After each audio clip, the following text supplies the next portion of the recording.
It's an odd sensation experiencing changes when you're faced with relocating to a different town after spending years in one place, or when the time comes to retire from your job following decades of dedication, or even when the moment arrives for you to be released from prison. Zoe couldn't help but feel a whirlwind of emotions about today. On one hand, she was thrilled about finally being released from prison. But on the other hand, she knew this meant her life was about to undergo a major transformation. The uncertainty of what lay ahead made her feel apprehensive. After all, over the years, the prison had become a familiar place for her, almost like a home. The thought of leaving that behind and starting anew brought with it both excitement and trepidation. Within these prison walls, Zoe had forged meaningful connections with some of the other inmates.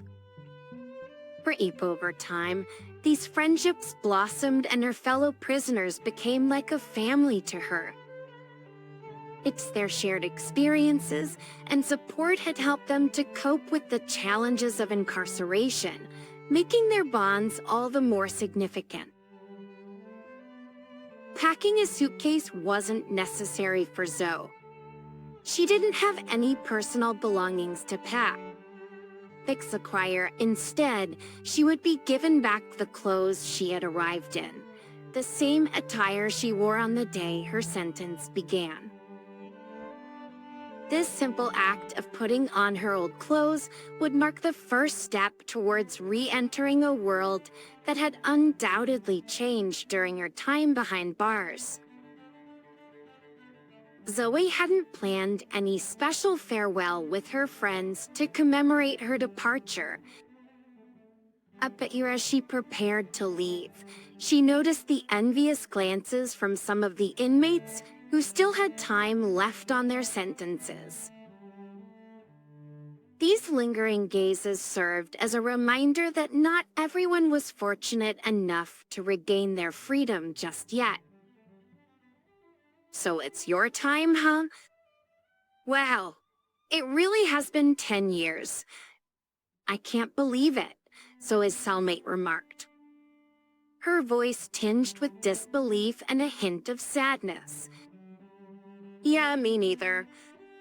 It feels weird, Zoe replied, her own emotions wavering as the reality of her departure began to sink in. During the last 7 days, Zoe's sleep had been disrupted by the constant worry surrounding her impending release. But despite her anxiety, Zoe attempted to go about her daily routine, doing what she had done every day for the past 10 years. She hoped that by sticking to her familiar habits, she could find some semblance of comfort amid the tumultuous emotions she was experiencing. The day was bright and sunny as Zoe stepped outside of the prison, squinting as the sun's rays hit her face. A gentle breeze ruffled her hair, providing a refreshing contrast to the warmth. As she looked around, she realized that there was no one waiting for her. The only person in the whole wide world who would have eagerly awaited her release was Zoe's mother. But sadly, she had passed away the previous year, leaving Zoe to face her newfound freedom alone. Zoe had never known her father, and with her mother gone, she was truly on her own. She made her way to the bus stop, where a few people were already waiting for the bus that would take them into the city. Once the bus arrived, Zoe boarded and found a seat, positioning herself by the window. As the bus began its journey, she gazed outside, lost in thought, watching the world pass by. People outside seemed to move about freely, a stark contrast to the life Zoe had known for the past decade. She leaned her head against a window and quietly sobbed, reflecting on the 10 years that were now behind her. Those years had been filled with worry, fear, and pain that seemed to stretch on indefinitely, making her feel as though her least day would never arrive. Like one aspect of her life that hadn't left behind was her career. Zoe held a degree in nursing and had been an outstanding specialist in her field. The prison's elderly doctor had even jokingly told her, "I know it sounds silly, but I wish you could stay here a bit longer. I'm gonna have a hard time without your help. To be honest, that excestrad to rescue me." Despite the humor, Zoe knew that her skills had made a difference during her time in prison. Now, as she ventured back into the outside world, she wondered if she could reclaim her place as a skilled professional. Although the old doctor had joked with her, Zoe didn't particularly appreciate his sense of humor. She'd observed how he often treated inmates as if they were lesser beings, more like animals than people. In contrast, Zoe'd always been much more caring and attentive when it came to her fellow inmates. She believed that everyone, regardless of their circumstances, deserved compassion and respect. Due to the lack of medicines within the prison, Zoe had been forced to devise her own methods for treating various ailments. She tended to her fellow inmates' migraines, arthritis, hernias, and other illnesses using her resourcefulness and empathy. Her reputation as a skilled and compassionate healer spread, leading to long lines of people seeking her help. At times, even the prison guards approached her for advice and recommendations on treatments, acknowledging her expertise despite her circumstances. While riding the bus, Zoe's thoughts turned to her future employment prospects. She wondered who would be willing to hire an ex-convict, particularly someone with an armed robbery charge on their record. The thought weighed heavily on her mind. For anyone in their right mind trust her enough to let her into their workspace? The sense of the challenge of overcoming the stigma associated with her past seemed daunting, but she knew she had to try. It seemed to Zoe that nobody cared about the fact that she wasn't a dangerous criminal, but rather just an ordinary person who had been dealt a bad hand in life and found herself framed for a crime. The label of ex-convict didn't differentiate between those who were truly dangerous and those who had made mistakes and learned from them. Those who were simply victims of circumstance weighed heavily on her as she contemplated her future. It all started because of Zach, who was strong, brave, and bold. Zoe used to be swept away just by the sound of his deep voice.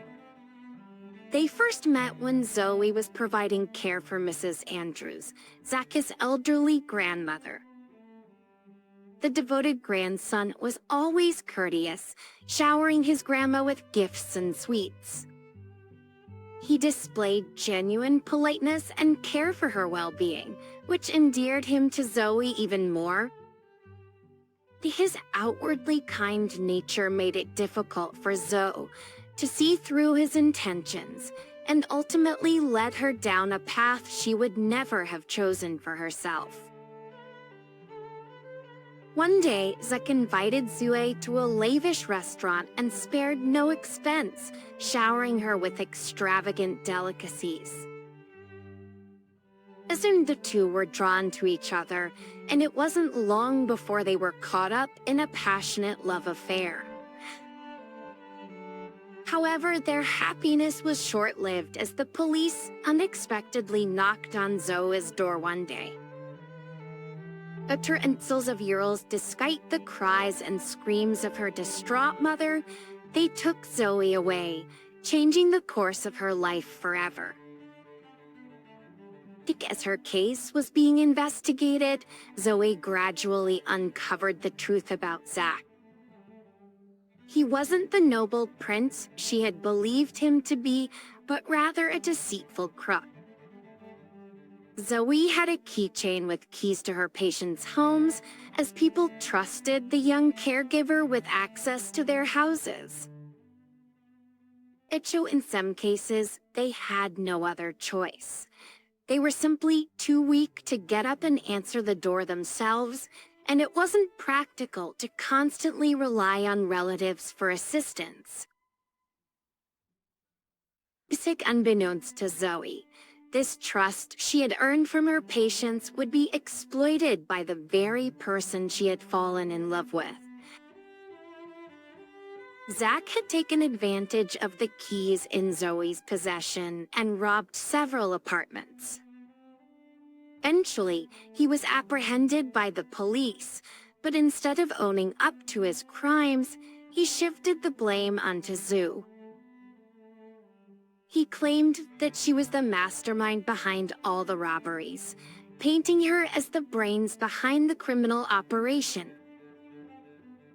This turn of events devastated Zoe, as not only had she been betrayed by the man she loved, but she now faced the possibility of being wrongly convicted for crimes she didn't commit. Zoe's life crumbled like a house of cards, and she found herself on the brink of ending her own life. But fate had other plans as an elderly woman named Amy came to rescue her.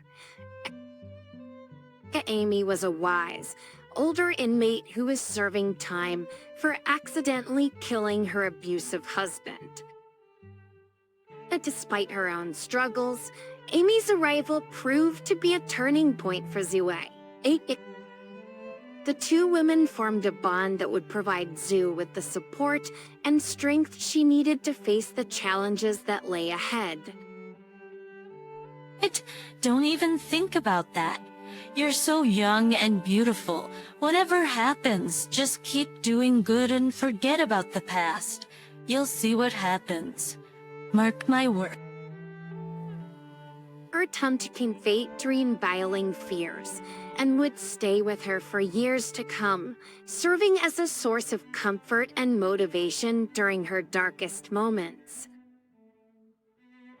Theo reached her stop and stepped out of the bus, scanning her surroundings for any familiar features of the streets and buildings.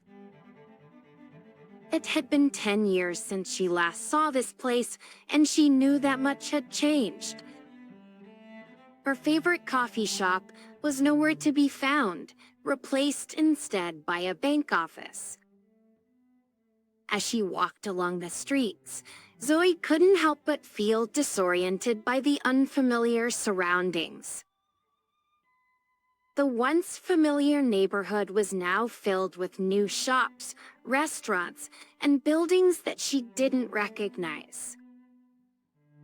Zoe walked towards her home, and as she approached the overgrown yard, a sense of nostalgia washed over her. She couldn't help but feel a twinge of sadness as she realized how much the place had changed since she last saw it. The yard, which used to be meticulously maintained, was now overgrown and unkempt. At the front porch, where she used to spend countless hours chatting with her mother, was now empty and lifeless.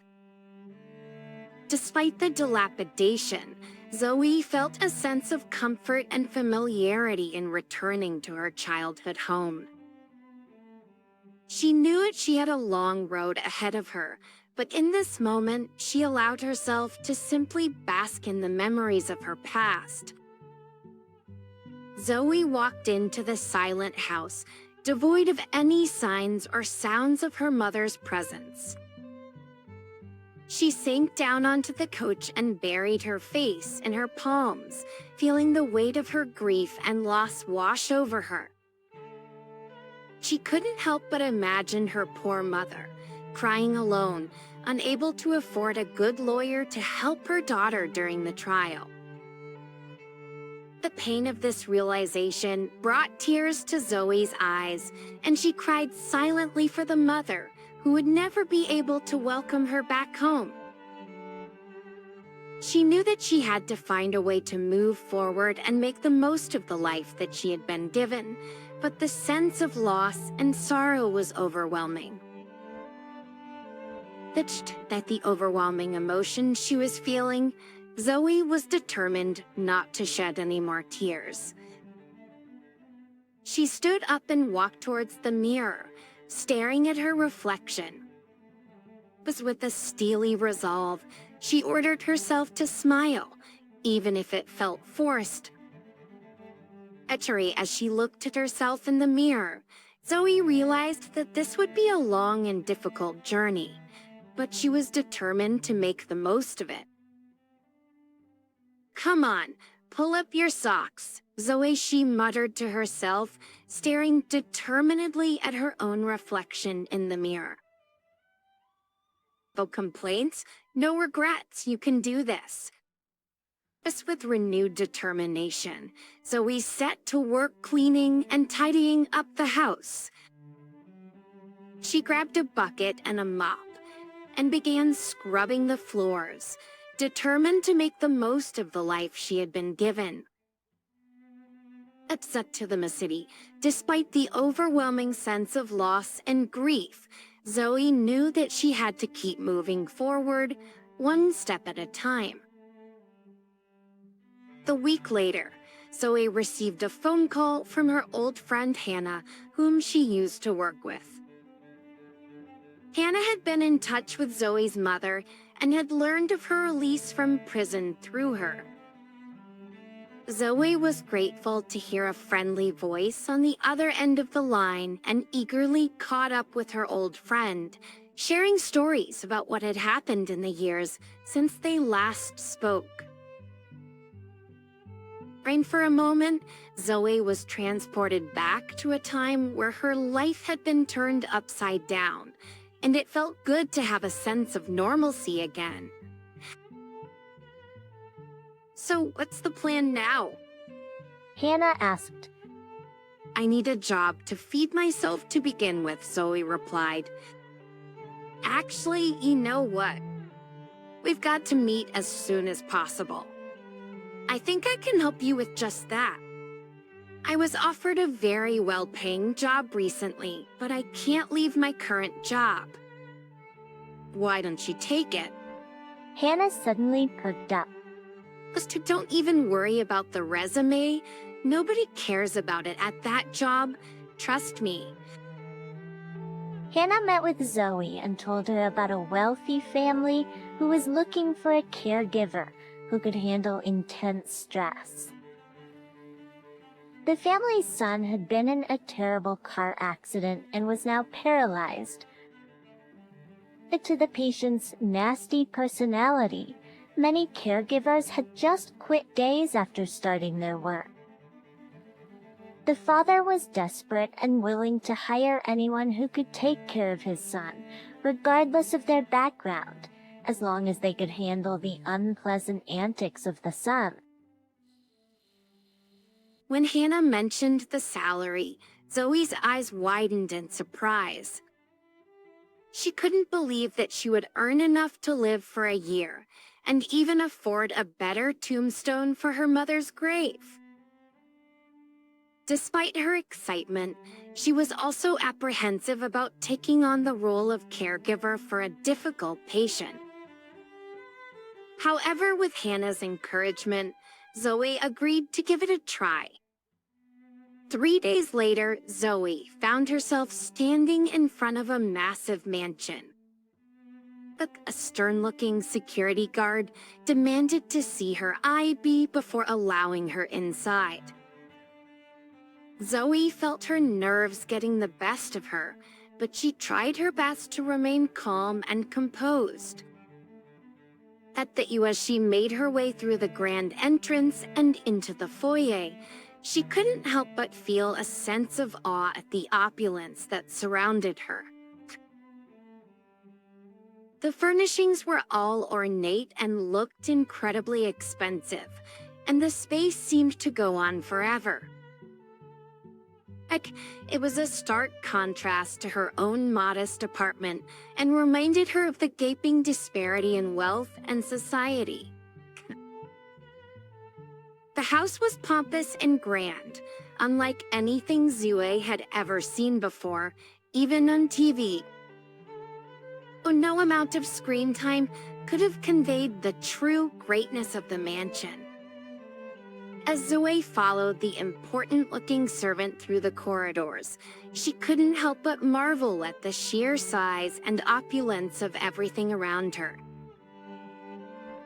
Every room seemed to be larger and more luxurious than the last, and Zoe felt increasingly overwhelmed.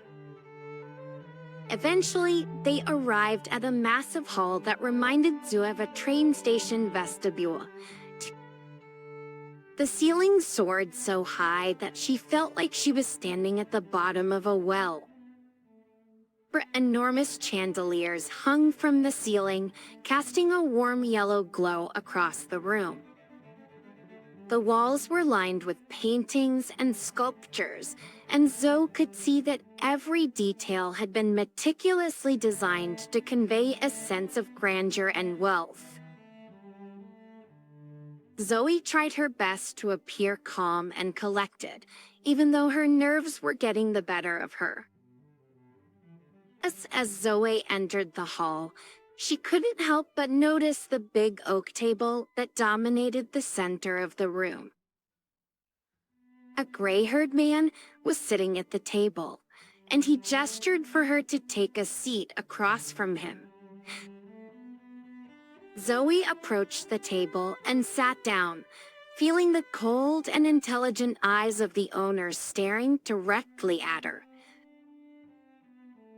The man was impeccably dressed, and every detail of his appearance exuded wealth and power. Zoe felt small and insignificant in his presence, but she tried her best to maintain her composure. The room was silent, except for the ticking of a large grandfather clock in the corner.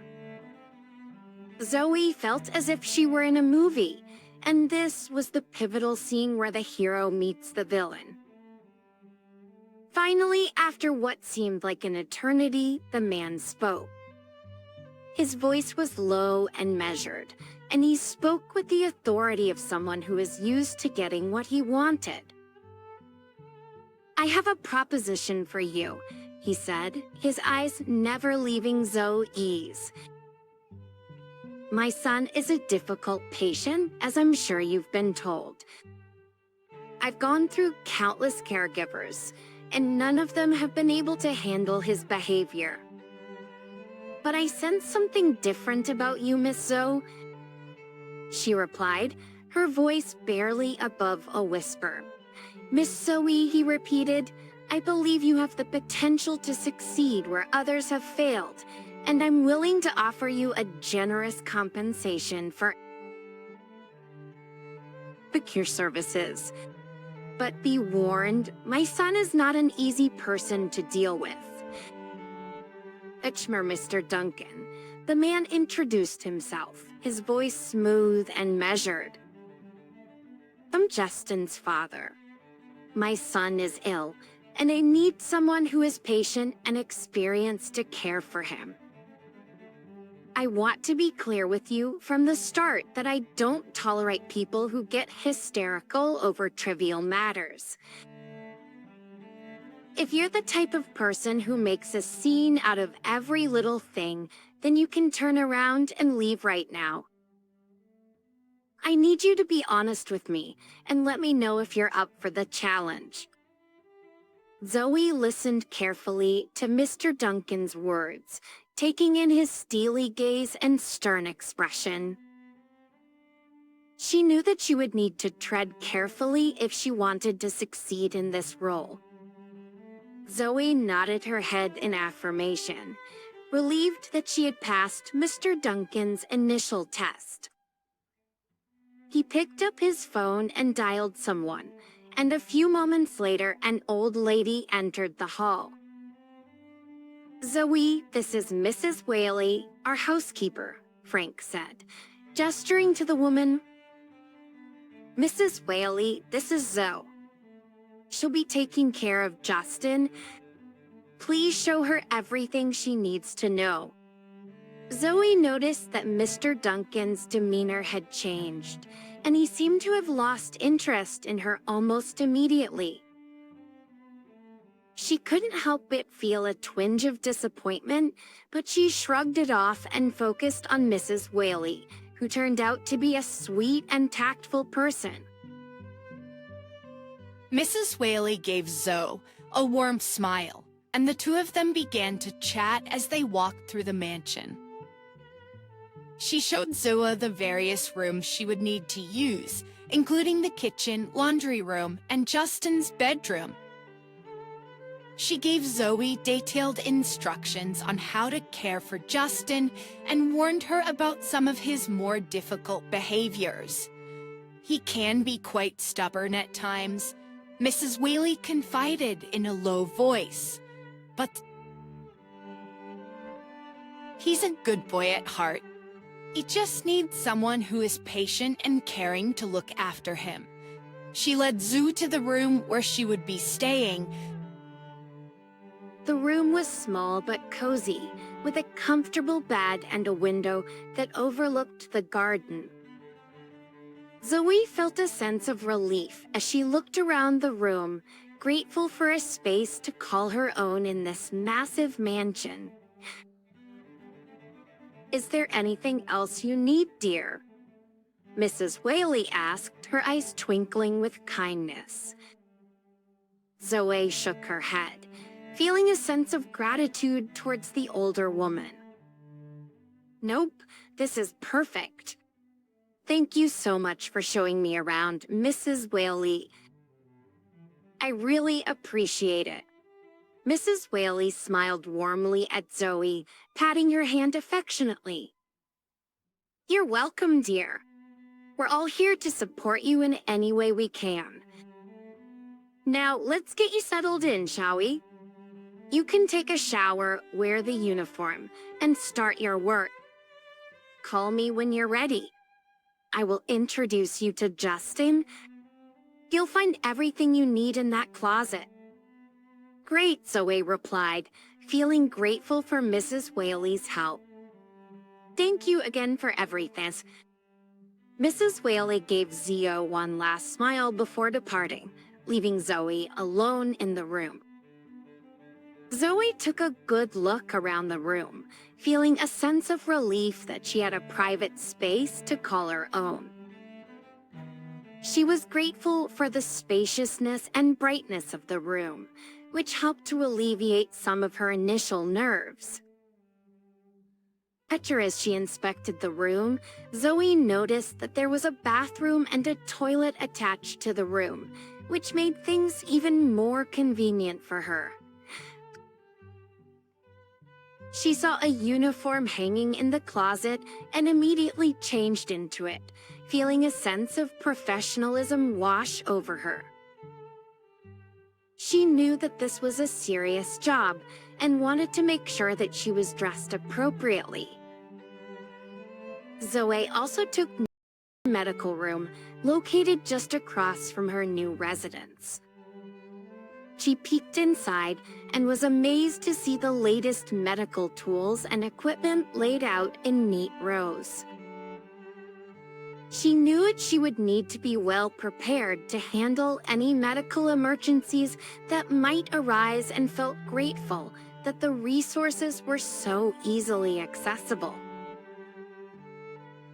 Feeling fresh and ready to start her new job, Zoe took a shower and got dressed in her uniform. She felt nervous but determined to do her best as she prepared to meet Justin for the first time. She took a deep breath and called Mrs. Whaley to let her know that she was ready.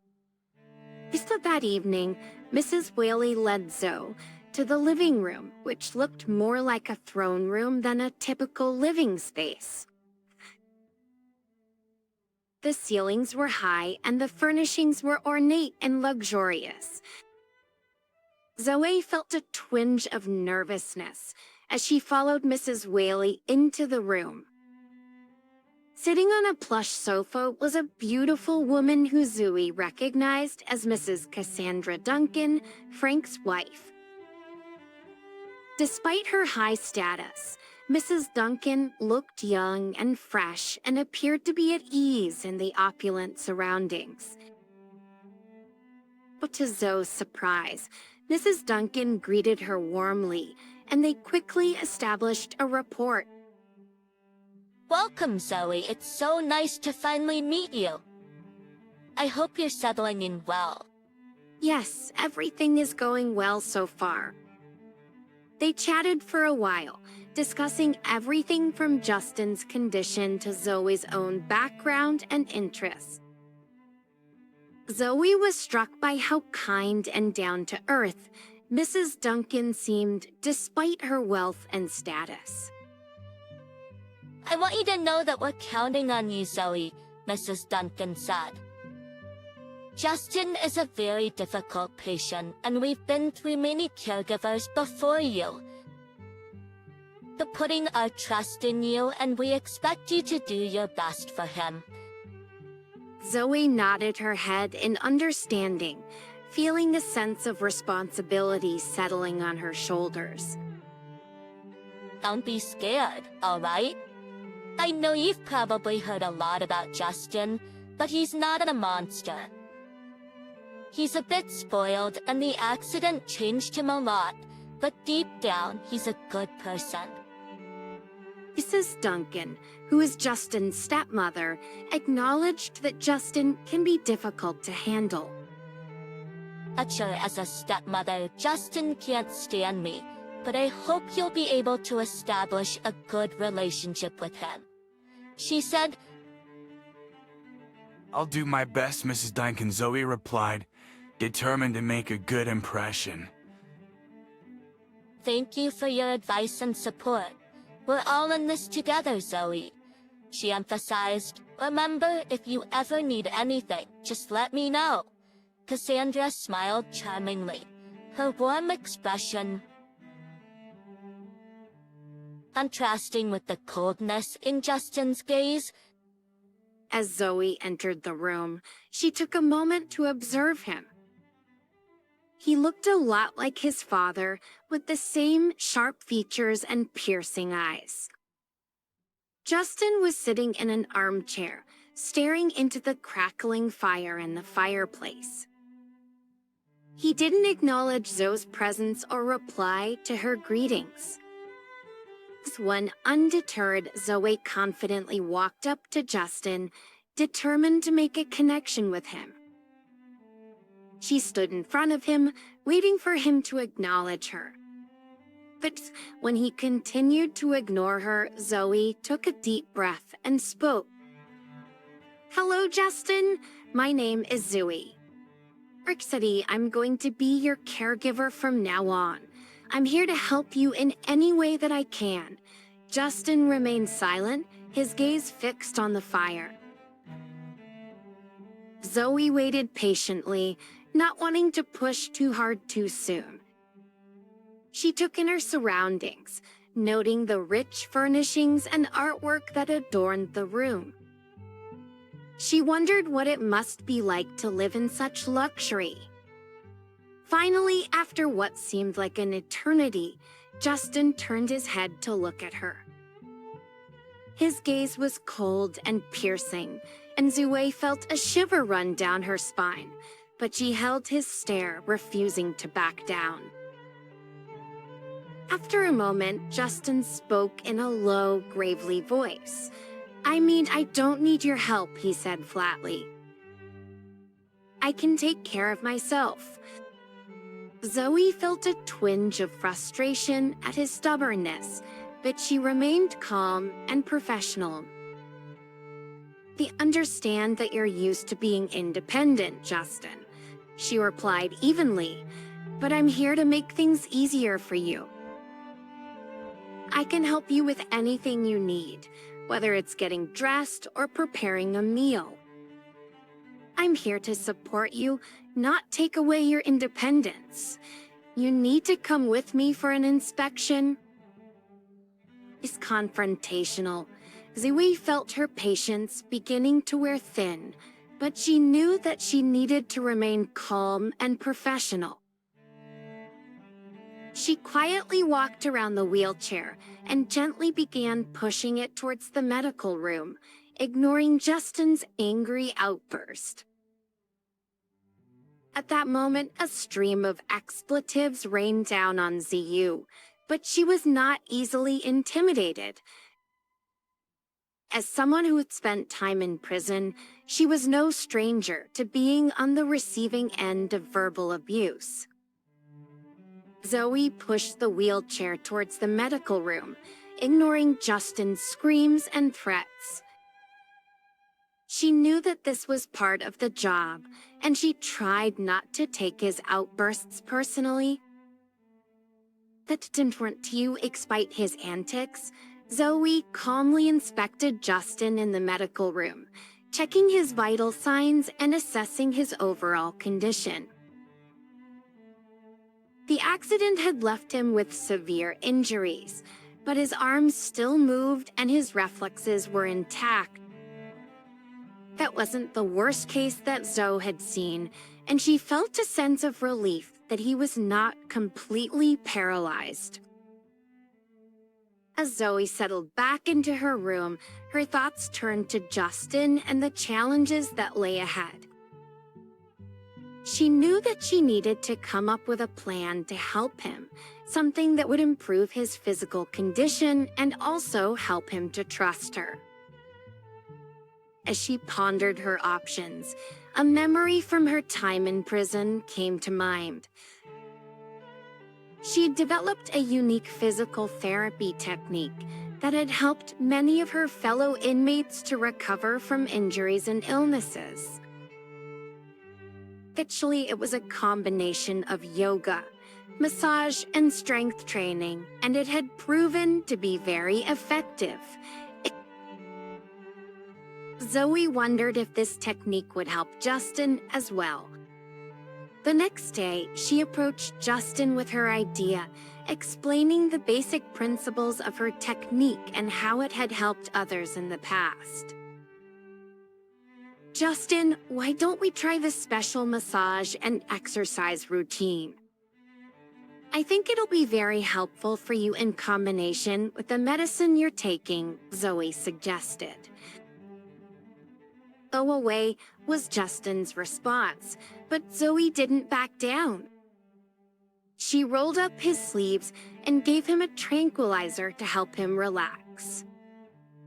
Life in the mansion continued, with Mr. and Mrs. Duncan mostly away from home and the housekeeper, Mrs. Whaley quietly doing her job without asking too many questions.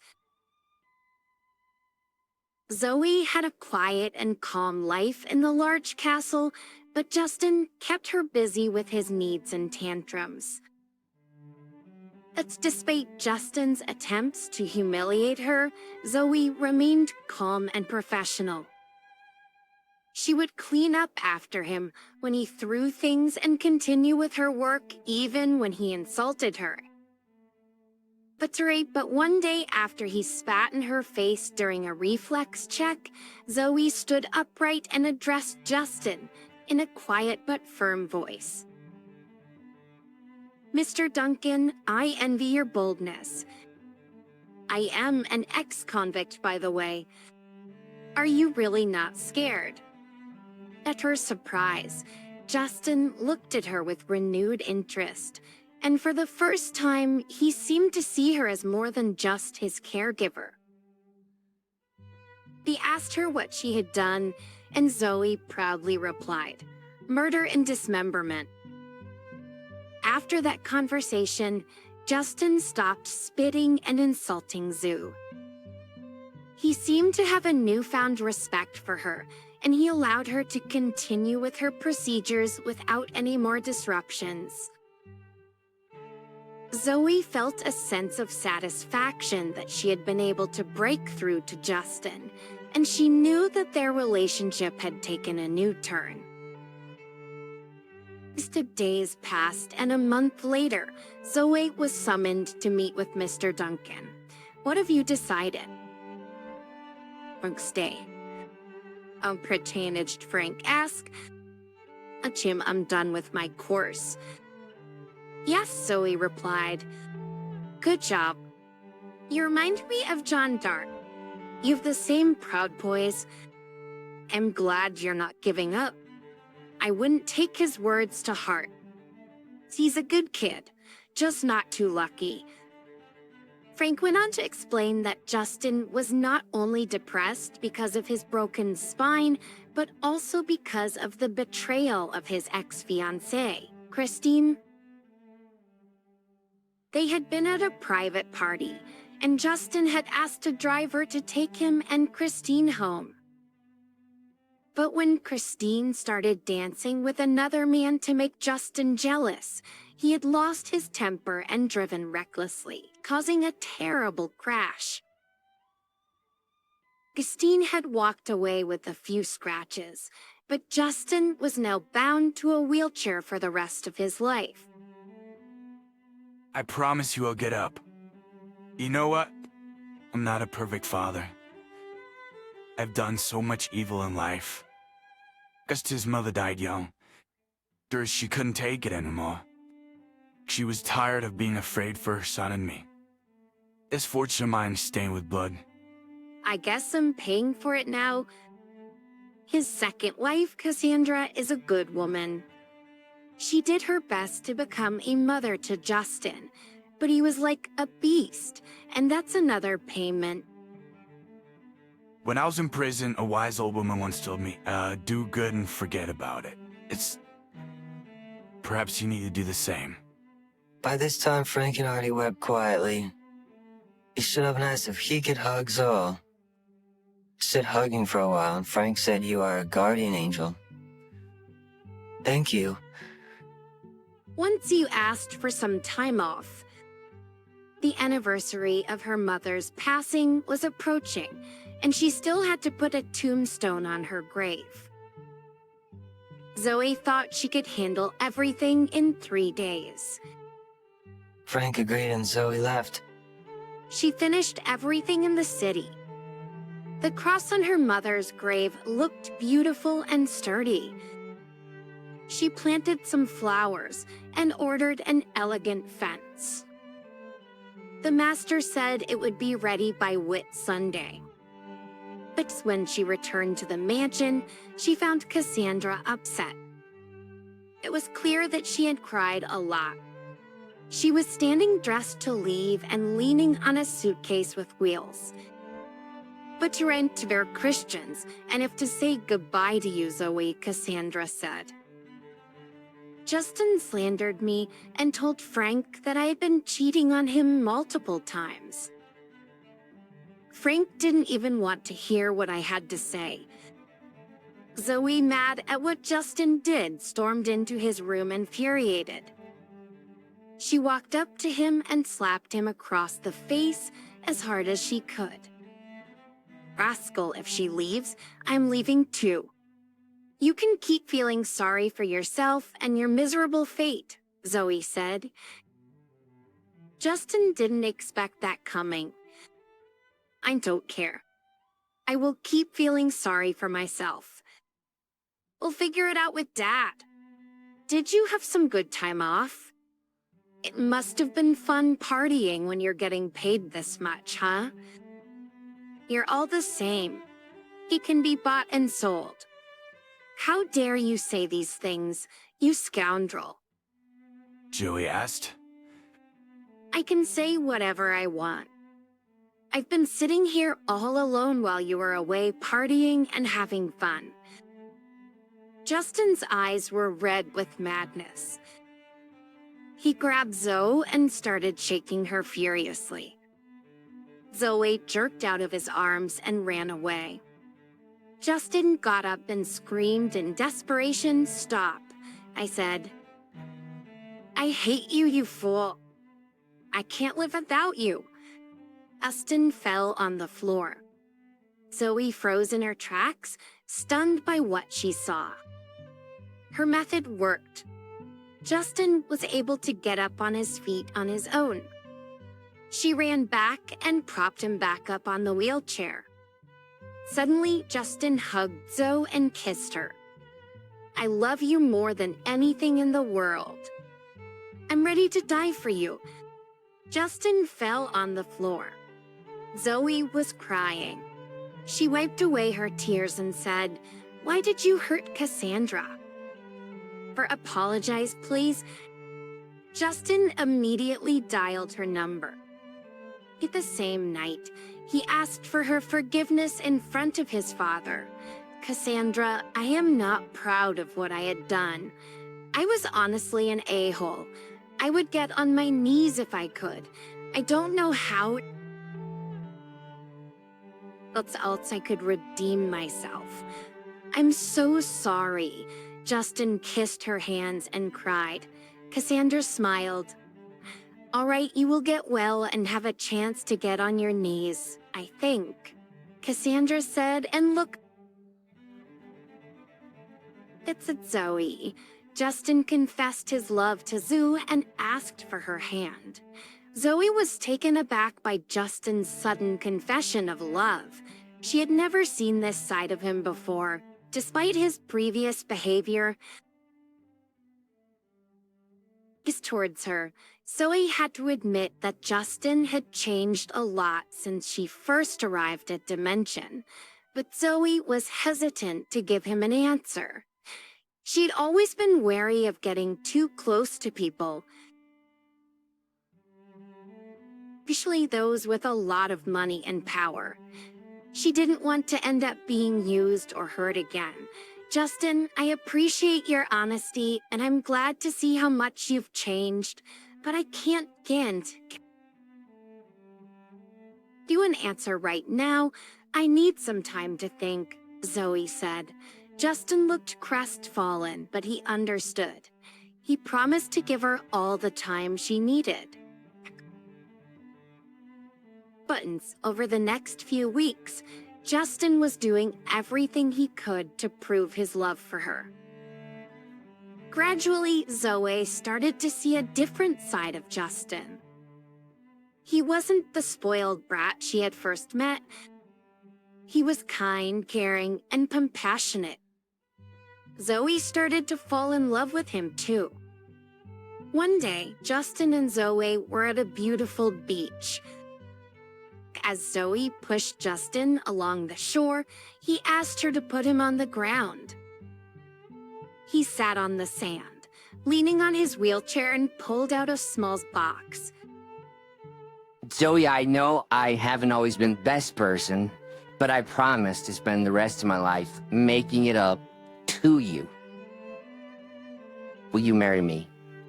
Zoe smiled and said yes has truly changed for the better. Without hesitation, she said yes.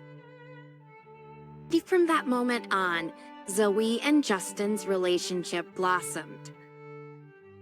They were married in a beautiful ceremony in the mansion's gardens, surrounded by their closest friends and family. Ink blessed them. Justin eventually did get back on his feet. Aside and that stuff, "This is just the beginning. You're going to run one day," she said. Mr. Duncan invested most of his fortune into an important business. A new clinic opened in the city. It had the latest equipment and highly qualified staff. But the most important thing was that it was free. Zoe was the manager of the clinic. The clinic was a huge success. Patients from all over the city came to receive medical attention and were amazed at the quality of the care they received. Zoe had hired only the best doctors and nurses, and she made sure that every patient was treated with respect and dignity. As time went by, the clinic expanded its services. They offered free vaccinations, dental care, and even psychological counseling. The clinic became a beacon of hope for the less fortunate members of the community, and Zoe was very proud of what she'd accomplished. Justin, meanwhile, had found his calling as a motivational speaker. He had turned his life around and was now using his experience to inspire others. He traveled around the country, giving speeches about overcoming adversity and never giving up on your dreams. Zoe and Justin's love for each other only grew stronger with time. They were a true power couple working together to make the world a better place. And as they looked back on their journey, Lisa realized that their paths had crossed for a reason. They had both been given a second chance at life and were determined to make the most of it.